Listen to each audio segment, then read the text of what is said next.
Hi, mein Name ist Clara, ich bin 19 Jahre alt und kämpfe fürs Klima, weil die Klimakrise die größte soziale Krise ist, in die wir uns je befunden haben.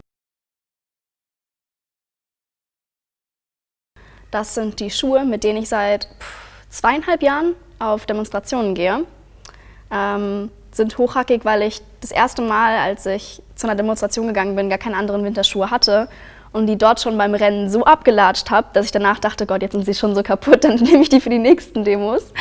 Und für mich tragen diese Schuhe total viel Geschichte in sich, weil da 2,5 Jahre Politisierung meinerseits drinstecken. Was manche Menschen nicht wissen, ist, dass bestimmte bayerische Regionalgruppen Bierdeckel hergestellt haben. Und die sind dann bundesweit irgendwie bei uns verteilt worden. Und da steht drauf, die Klimakrise macht das Bier teurer. Und bei manchen ist noch hier so eine Website drunten, wo man dann das Ganze googeln kann und wirklich schauen kann, dass die Klimakrise wirklich das Bier teurer macht. Ich finde die witzig und sie erinnern mich halt an diese ganzen Zeiten, wo wir irgendwie rumgealbert haben und geschaut haben, hey, was können wir noch machen außer Plakaten und Stickern, das kennen die Leute schon. Und ich fand die Vorstellung immer super witzig, dass irgendwelche konservativen CSUler in einem Bierzelt sitzen und dann plötzlich so ein Ding vor sich haben.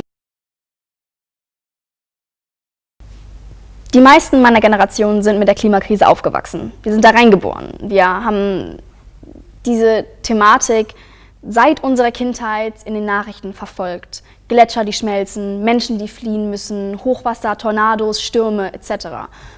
Und für mich sah dieses Thema mal viel zu überwältigend, viel zu krass aus, als dass ich da als kleines Mädchen irgendwas dran ändern könnte. Und deswegen habe ich so ein bisschen die Augen verschlossen und habe gesagt, oh Gott, nein, da kann ich ja sowieso nichts dran ändern. Ich beschäftige mich hier mit anderen Themen. Und dann hat eine Freundin von mir angefangen, Zero Waste zu leben. Also sie hat versucht, möglichst auf Verpackungen zu verzichten. Und das fand ich total inspirierend. Und dann habe ich damit auch angefangen. Und dann habe ich gedacht, krass, die Klimakrise ist so ein unglaublich multidimensionales, soziales Problem. Und ich versuche hier gerade mit ein bisschen Plastik, mich besser zu fühlen. Aber wenn die Badewanne überläuft, dann holt man nicht den Wischmopp, man dreht erstmal den Hahn zu. Und das bedeutet, dass wir nicht unser eigenes Konsumverhalten die ganze Zeit kritisieren und regulieren können, weil viele Menschen können es nicht, haben nicht die finanziellen Ressourcen, haben nicht die Mittel, haben keinen Unverpacktladen bei sich in der Nähe, haben nicht das Geld dazu, sondern wir müssen systematisch anfangen. Wir müssen die Firmen, die Konzerne einschränken in dem, was sie tun. Und das geht nur durch den Bundestag, durch was man legislative Maßnahmen nennt, durch Gesetze. Und dann hat sich Greta auf die Straße gesetzt, vor das Parlament, und ich dachte, krass, von einer Person sind wir plötzlich ganz, ganz viele und wir können was verändern und auch ich habe einen Einfluss darauf, was in der Politik passiert, obwohl ich noch nicht wählen kann. Ich kann was verändern mit Protest und dann habe ich mich engagiert. Meine absolute Lieblingsdemo war eine, die haben wir vor den letzten Sommerferien gemacht. Also nicht vor diesen Corona-Sommerferien, sondern die Sommerferien 2019. Und da haben wir an alle Politikerinnen, die im Bundestag sitzen, blaue Briefe verschickt. Die habe ich mitdesignt. Und diese blauen Briefe kennen die meisten Kinder ja aus der Schule. Wenn ein Mensch versetzungsgefährdet ist, dann bekommt ein Mensch so ein Ding und da steht dann drin, ja, Clara Meier ist versetzungsgefährdet wegen Pünktchen, Pünktchen. Und wir haben halt an Politikerinnen die geschickt und da stand halt drin, dass sie wegen Versagensnoten im Klimaschutz versetzungsgefährdet sind und sich zu einem Beratungsgespräch mit uns einfinden müssen, dass ein Kind bitte für sie unterschreiben soll und dass sie dann zu uns kommen sollen.